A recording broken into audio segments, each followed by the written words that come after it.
Shock Monkey Radio is entertainment for adults, by adults, and the views and opinions expressed here do not reflect upon the sponsors or FXBG Public Radio. For additional information, please refer to the United States Bill of Rights. Stand warned. So I got into the elevator the other day, and this guy says to me, "So how about those crazy politicians?" And then I said, well, in order to understand any government, you have to understand all governments. Some people argue what came first, anarchy or communism, but what's the difference, right? Okay, then there were monarchies and democracies like the Greeks, and then republics and monarchies like the Romans, and then you got fascism. I'm sorry, did you want to talk political science, or were you just making chit-chat? You was just making chit-chat. Anyway. So I'm often frustrated that, people don't, they don't necessarily want to talk what they want to talk about. Welcome to Shock Monkey Radio. I'm your host, the Madman. I want to remind you again that I have a Patreon. Go to patreon.com/shockmonkeyradio. Become a patron today. You can send me money through Cash App. Use the hashtag shockmonkeyradio, all one word. I'd appreciate that as well.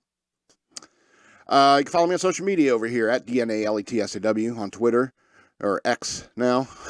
That's the word wasteland spelled backwards on X. Shock Monkey Radio Redux on Facebook, and at SLRobins13 on Instagram.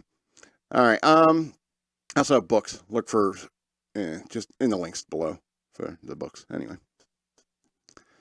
So I want to start off real quick by saying, Paul Reubens died, and it's very sad, obviously, and it's kind of funny because it's not like Norm Macdonald dying. It's Pee-wee's Playhouse, for example, was just this weird thing that kind of showed up in the 80s. And it was, like I said, it was weird and kind of funny and somewhat off-putting. And for some reason, we loved it as kids. We loved it because, we kind of got that weird Pee-wee Herman kind of mentality.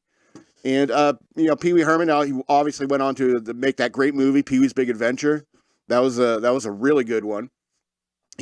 All the classics are in that one. Plus, Paul Reubens, he also did a bunch of other acting jobs, including he was in Mystery Men. He was the Spleen. He was the guy who farted at people. He had a superhero level of farts.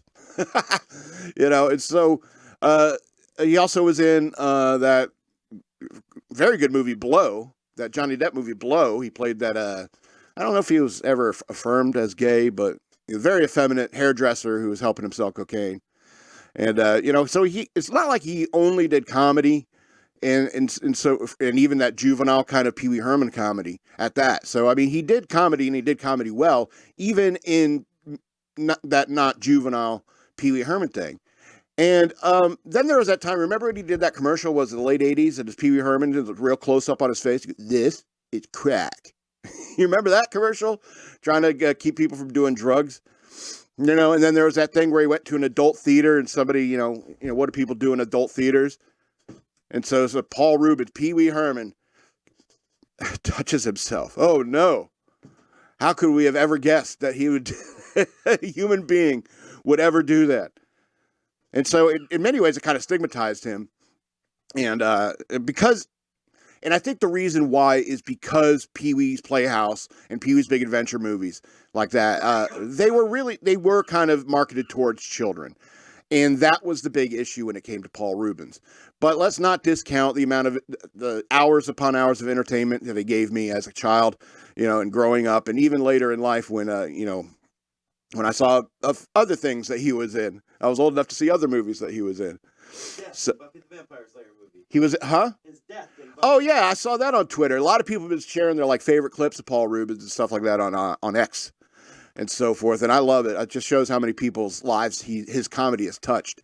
And EK just mentioned his death in Buffy the Vampire Slayer was excellent. I did not watch Buffy the Vampire Slayer, so I was like, oh, that is a good... I saw the clip, and I was like, that is an excellent death. Anyway, so rest in peace, Paul Reubens. P.W. Herman. Paging Mr. Herman. Mr. Herman, you have a telephone call. For some reason, that's my favorite part in the movie. I don't know.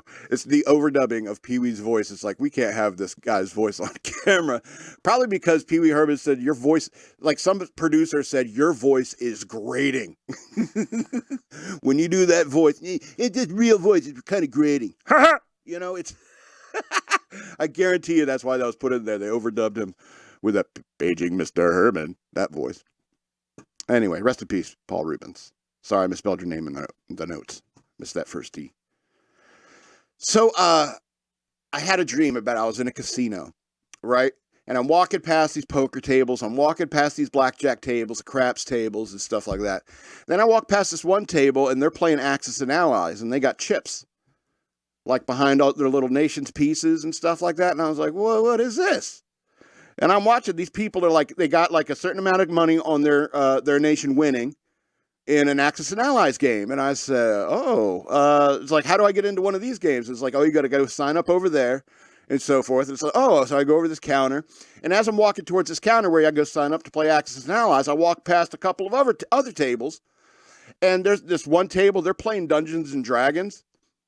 And people got their money on it. And everyone's playing a barbarian.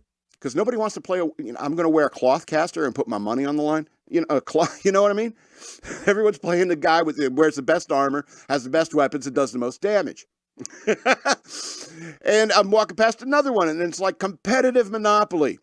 Another table, it's competitive Warhammer. People betting on Warhammer. There's also cameras everywhere watching these games, especially the strategy games. And people are betting off-site on these games. All right. And so the dream was actually, I found a casino that I would really want to be in, that I would really find enjoyment in. You know, it's like you got to sign up for this Dungeons and Dragons game. It's you can say, $100 entry fee or something like that.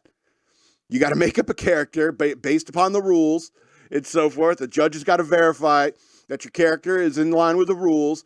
And then, boom, you're sitting at a table with 5 other players versus the dealer/dungeon master. But I think the bad thing is, like, the dungeon masters would need to be escorted by security out into the parking lot at the end of the day, at the end of his shift, because there'll be a bunch of nerds in the parking lot ready to beat him up. So I don't know. Why hasn't anybody done this? You know, even if people were doing like live streaming like board games, like say you had like, I don't know, you have a simpler crowd and they like Settlers of Catan or something like that. And you have a Settlers of Catan like tournament game with an overhead camera and stuff like that. And you can have people betting off site, like who's going to win, like who's going to get the longest wall, you know, even like next roll, you know, what next roll is going to be, or what's the pirate or with that little black piece, where who's going to go after next or whatever. You could bet against all that stuff. That's the kind of casino I would like to see. I guess maybe it's because I'm playing those casino games for way too often, and I'm like just bored because Texas Hold'em is friggin' boring. I don't know how people find it so interesting. It's so simple and so boring, and blackjack also even simpler and more boring.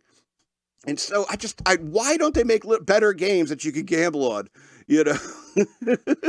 Because the only game I really want to play in a casino is craps and slot machines. I'm a sucker for pretty lights and colors and loud sounds, just like everybody else. Anyway, so that's just a casino dream I had.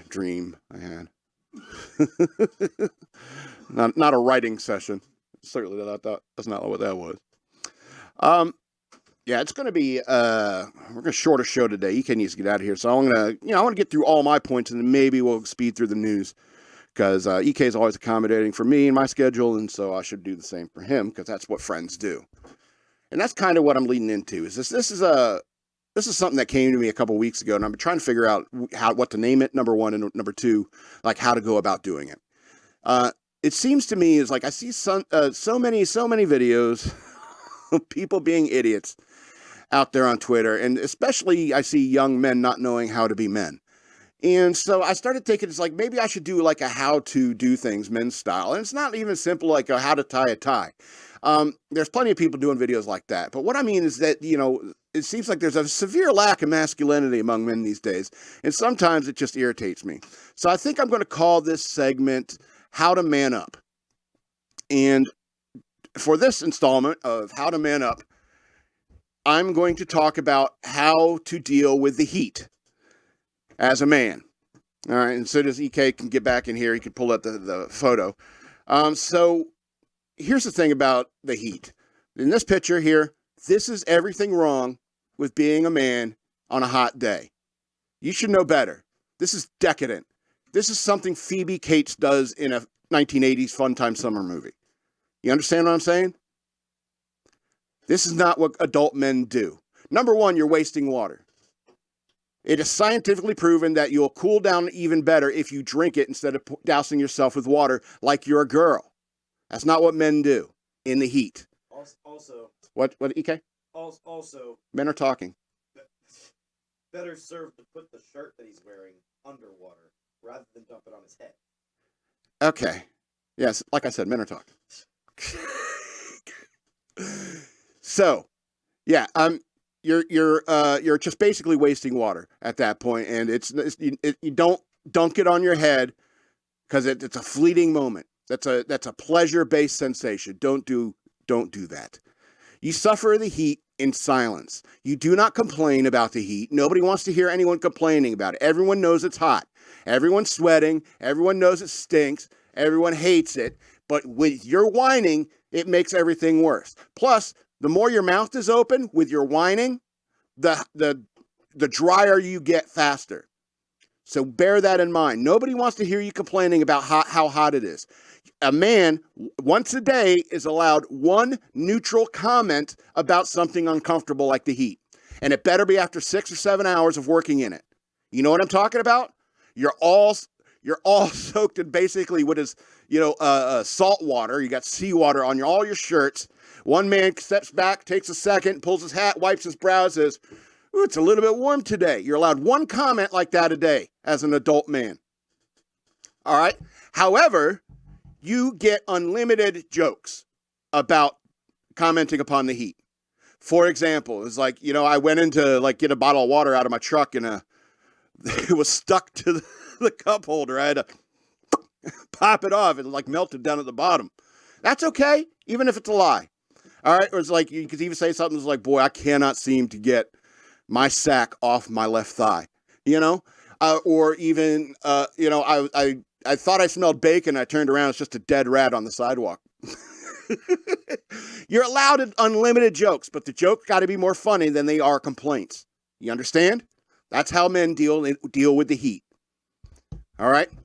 And one of the most important aspects of being a man and dealing with the heat is you have to understand that you and everyone you're working with, I'm assuming this is for people who work outside in the heat, or even being in the heat in a casual setting, is you got to make sure that you and everyone around you is drinking water, not pouring it on themselves and wasting it. You got to make sure everyone is hydrated. And electrolytes, it's got what plants crave. You got to drink some Gatorade. If you're it's like, "Hey, I'm going on a drink run. Gatorade. You make sure everyone is hydrated, because the last thing you want to do in this heat is do CPR. Last thing you want to do in this heat is wait around for an ambulance. You know what I'm talking about? Make everyone's lives better while not complaining. Shut your mouth. Don't complain. Do what needs to be done like a man. And so I'm going to call that segment How to Be a Man. I'll do little segments and stuff like that. And what's funny is it's not even like I heard someone complaining recently about the heat. It's like I have a friend who works and it's like these people, it's like all day long. It's hot. It's like, I know it's hot. You think I'm not out here with you? It's so, it's interesting because, I don't know. It just seemed like common knowledge when I was growing up to not suffer in silence. Your complaints don't solve anything. Don't make anything better. If they do anything, they bring people's spirits down. That's why you get unlimited jokes. You get unlimited jokes because the idea is to bring people's spirits up. The idea is to keep people hydrated and bring their spirits up. Be a man. Stop complaining. All right. Moving right along. Sometimes it shocks me. Yeah, you can get rid of that picture. I'm mad at that model. I can't consent to be a photograph like this. It's like, this is not something a man would do. Because he's doing exactly what they tell you not to do. Yeah. Don't dump it on Yeah. If anything, wear wet clothing. Yeah. Because it lasts longer. Or even like in the military, they'll like... those damp wraps. Yeah, you put a rag around your neck. That cools your blood down. Drink it. Yeah, the number one thing to cool yourself down is to drink the water. That's the point. In hot weather, you don't want to waste water by dumping it on you and let it evaporate right away. Let your sweat do that. Because more of it's going to pour off of you than is going to saturate exactly. what you're wearing. Yeah, most of it's falling on the ground. Wasteful. They told us you get to find a bucket of water and dunk your clothes in it to wear a saturated t-shirt. Yeah, but even then, my friend who was like, they would go to their car during their 15-minute break, turn on the AC for 15 minutes. Just makes it worse. Yeah, you're just making it worse for yourself, dumbass. Because you cool up. Yeah, and then you got to come back down, and it's just dummy. So I think maybe there's something to this man up, how to man up segment. I think we could do something with it.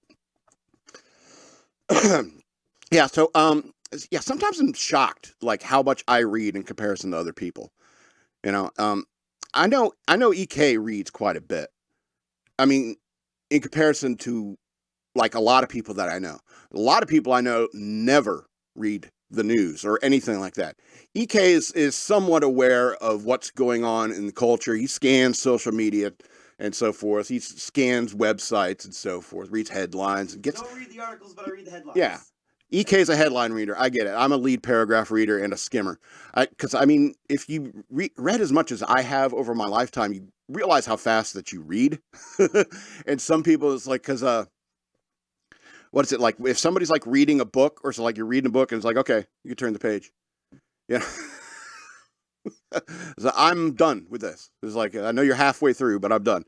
So I guess it's just an amount of practice. And sometimes I'm staggered by how fast and how much I read throughout the course of the day. It's when I first wake up in the morning, it's that first thing I do, grab my phone, sit on the toilet, do my thing, and I'm reading the news. I get caught up on the news. Even if I wake up in the middle of the night, I do that. If it's 2 a.m. and I got a rumble in my gut, and I go in there, even if it's just a quick little push, and I'll get caught up on the news at 2 a.m., by reading headlines and lead paragraphs. And so I don't know, it became not only the amount that I read, but the retention, how much I can remember. And I hate to feel like I'm sitting here toot toot tooting my own horn and everything like that. But I think it's because I spent all that time learning role-playing game rules and so forth. It's like when I started really intensely reading and reading for purpose, there was around the time I started playing role-playing games. And so it kind of became very important to memorize rules and so forth. It's it even gets to the point where EK will text me. It's playing a game. It's hey, what's the rule about the thing with the thing? And I know it off the top of my head. And the EK does that when we play. Instead of opening the book that's in front of him, he'll ask me. But often you'll be able to tell me which book to look in. Yeah, and I know which book to find. Yeah, look in it. Yeah. Even if you don't know the specific answer, you'll point me in the right direction. Yes, I know where to find it. The amount of time I spend searching. Yeah. And even then, if I say it's in this book and you got to look under that heading, but I think it says this, but verify because I don't trust my memory, but I'm often right. So, you could even quiz me. Pilot an automobile, 60 plus 2 per level. The reason I remember that is because it's way too high. That doesn't make any sense. Have you been on these roads lately? People don't pilot automobile at 60% or more. All right. First aid, 45 plus 5 per level. Let's see. Hand-to-hand basic. 2 attacks per melee. 2 to pull punch. 2 to roll punch fall impact. It's ridiculous. I think a lot of the skills need modifier charts. I do. It's see, that's the point. It's EK. If you start reading this stuff so much, it's there should be modifiers. In fact, I think the skills should be based upon your stats. A collection of stats will form your skill base. Anyway, But that's how intensely I read things and memorize things and critique them. It's like, here's an improvement I can make upon this very complicated system. As Talkative Tom once said, he called it Byzantine rules of the the Palladium system of role-playing games. And it's like, I don't care what you think. I was like, it's the one I know. It's the one that's stuck in my head. And, it's weird because people will ask me, it's like, they'll quote a movie, and they'll quote a movie wrong. And I'll point it out, and I feel like I'm a buzzkill for doing that. Or they'll quote a movie, and then I'll continue quoting the movie from that point until they say stop. It's like, okay, you know it. And it's like, well, you shouldn't have said... But I was going into Tashi Station to go get some power converters, because I'm just going to say you can waste time later. You can waste time with your friends when your chores are done. I'm just going to keep going. Uncle Owen, this one has a bad motivator. Look, what are you trying to push on us? Come on now. I don't know why. I mean, if you buy and read the book, The Bunny Years of Memoir, you'll see why I created a character who could read very quickly.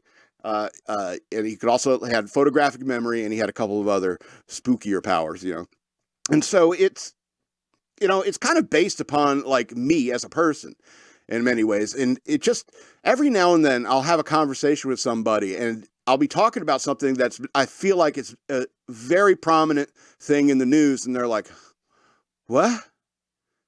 I don't know anything about that. I mean, I can understand if you could say, if I start talking about Matt Walsh and you're like, I don't know who that is. I can understand that. But even like most people know who Ben Shapiro is.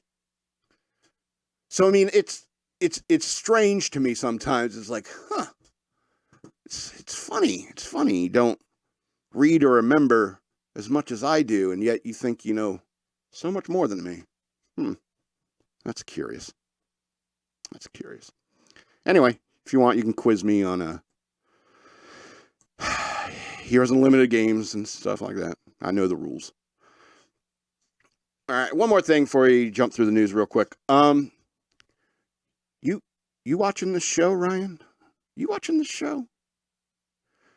So, about a month ago, I did that show, Immunity to Impression, where in that show, I said that RFK Jr., Robert F. Kennedy Jr., his voice is so annoying and grating that he is immune to impression. It's almost impossible to do his voice because it's completely random, and you got to kind of do flutter kicks in your stomach in order to get his voice just right. And I swear to you, the next day after I put out that video, Ryan Katsu-Rivera started doing an RFK Jr. impression, and he's good at it. And I'm mad. I'm mad enough to say that, I'm man enough to say that I was wrong. I was wrong. I guess his voice is impressionable. Able to be impression aided. Yeah, I got it there. So, it is funny because I wouldn't, until I heard Ryan doing it, Asian Pat Dixon doing the voice, that's when I started to realize, like, this is how you do it. You kind of got to just like act like you're doing sit-ups in your chair to make the voice go. And like, wow, I'm pretty impressed, So I guess I don't have the core strength to do it for as long as, Ryan Katsu-Rivera. Good luck on your fight, by the way, bro. Hopefully you won't hurt him too bad. Yeah, so I'm not afraid to say I was wrong. All right, I was wrong. All right, and so I kind of wonder if like he did that just to spite me. If he like watched my show, are you watching, Ryan? He watched the show and he said, psh. Because sometimes the best way to get somebody to do something is tell them they can't do it.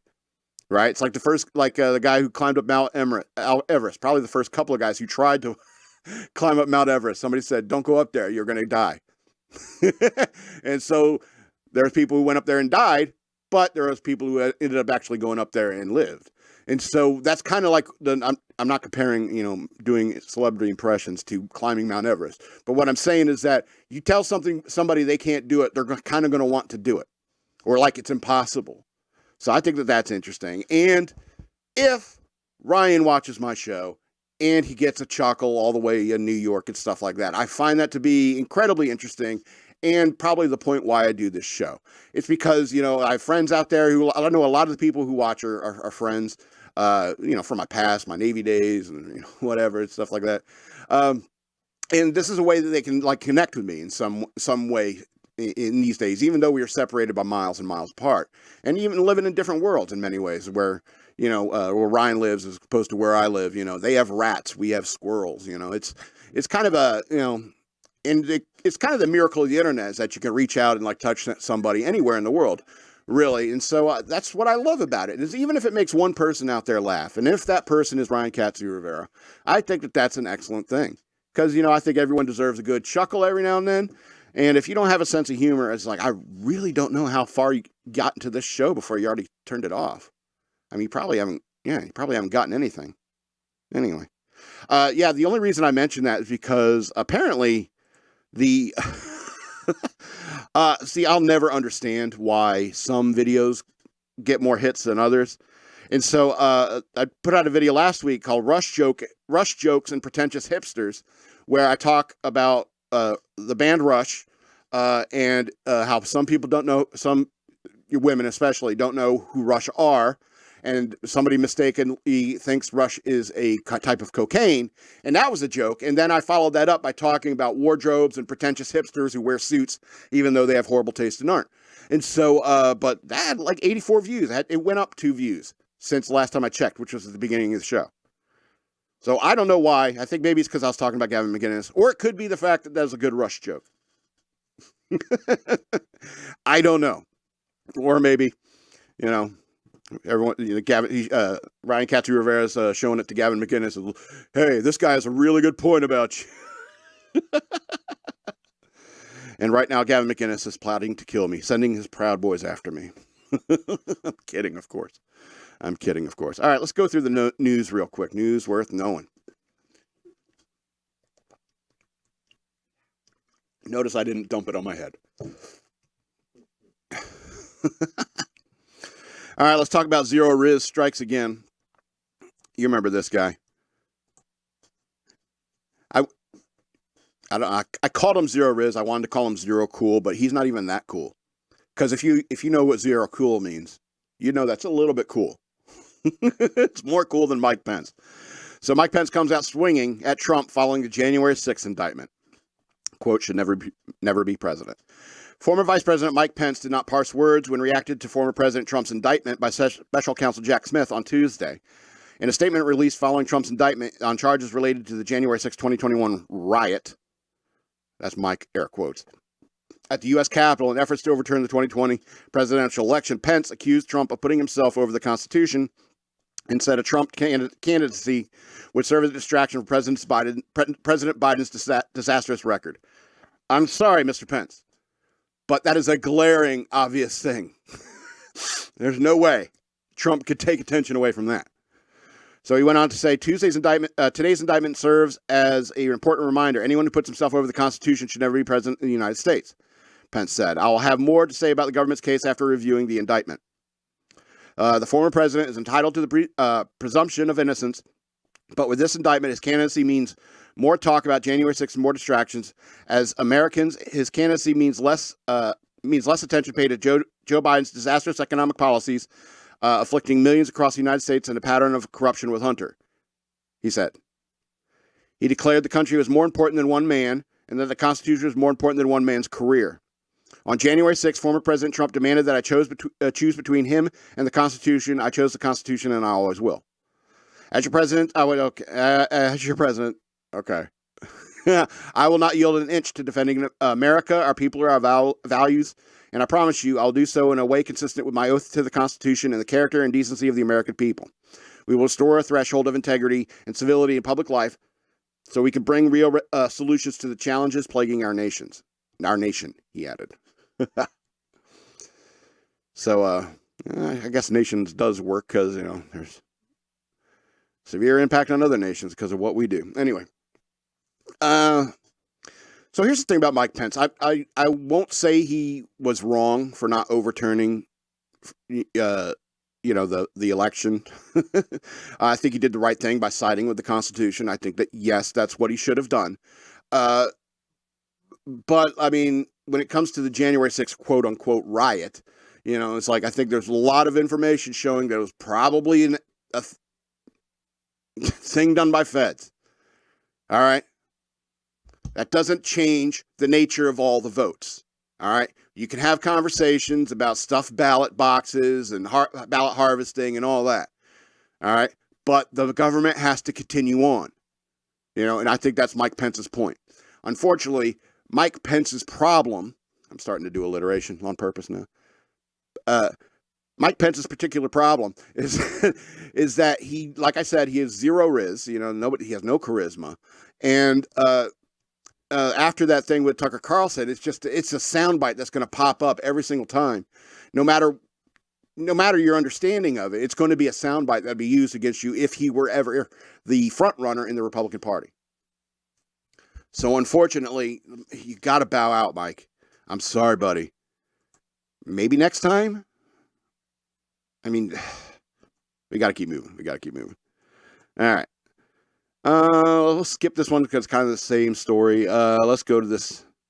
Let's talk about Kirk Cameron a bit. Remember when he'd do those little speeches at the end sometimes of those growing pains? What was it, that show Blossom? It was like, now in a very special episode of Blossom. Now, yeah, what was it, the one in Saved by the Bell where Jesse got hooked on caffeine pills or something? I'm so excited. She couldn't finish the line because they'd have to pay the money, you know. She couldn't say, and I just can't hide it. She couldn't do that because they would have had to pay, that's that, the Pointer Sisters? Yeah, Pointer Sisters. Okay. Memory. Anyway. So, nationwide See at the Library event on August 5th already getting pushback. What are these people doing that are causing such protests? So the first national See You at the Library book reading event taking place this Saturday, August 5th, is already experiencing pushback and dissent. Inspired by actor-writer Kirk Cameron, who has spoken at numerous public libraries across the country for the past year, sharing books and stories that are faith-filled, family-focused, and firmly patriotic. Americans at 260 libraries across 44 states have now booked rooms at public libraries to conduct readings themselves on Saturday. Cameron told Fox News Digital in a phone interview this week that it's all about passing the baton to the people. Said Cameron, conservatives and Christians, quote, conservatives and Christians have complained that they don't have a seat at the cultural table in America as of late. Well, we have a seat now, he said. Parents, grandparents, neighbors, pastors, community leaders, and others have booked space for the Saturday's library event on August 5th, his publisher Brave Books said. All right, supported by Marco Rubio. Cameron himself is coming to a couple events. Also accompanying him will be Brave Brooks and Riley Gaines, former U.S. University of Kentucky swimmer. Is now a leading voice to keep the fight to keep transgender athletes out of women's sports, as well as other special guests. All right, let's talk about, okay, this is what Riley Gaines said. This is exactly what the progressive groups do. They organize their communities, they assemble all of their activists, and they gather in places to push their values and their agenda. This is what Kirk Cameron said. He told Fox News Digital. Well, now it's our turn. We have the numbers and we have better ideas, and people are showing that they have the passion and determination to show up on August 5th. All right, so let's talk about the protests here. All right, there are threats of interruptions by drag queen performers and those representing the LGBT points of view and other alternative beliefs. One individual on social media called Cameron's books a transphobic book series that denies the humanity of LGBT people and pushes the Christian nationalist view of society. We will not stand for this. Yes, that's unconscionable. The person went on to say, we're asking our community to not interact with these people. We want to show them that our library is for our community. Our community is wonderfully diverse, and we like it that way. So please show up, check out a banned book, sit down and read it for however long you're able to present it. The American Library Association itself has come under fire for controversial messaging during its June 8 virtual session to member libraries, where it shared ways to block Cameron and others from holding book readings, as Fox News Digital previously reported. One option, an official of ALA said, is that libraries to allow room reservations only for local library card holders on August 5th. My Lord. Yeah, so, just to summarize really quick. It's like, these people are just coming and talking about the morals that Christianity teaches. They're not showing up doing dances. They're not twerking for kids. You know what I mean? And you want to pretend like they're the bad guys? I mean, you're out of your mind. You know, the reasons that these banned books is like, first of all, censorship has always existed and will always exist, and in many ways should always exist. You know, because you don't want hardcore pornography in schools, in the library, and that's what a lot of these things are. You know, this is adult stuff that they want to read to kids. You never see these drag queens going to nursing homes or hospitals. You know, not even sick children's hospitals. You know, because they want fit kids to fantasize about. That's why. Go to a nursing home. See what they say.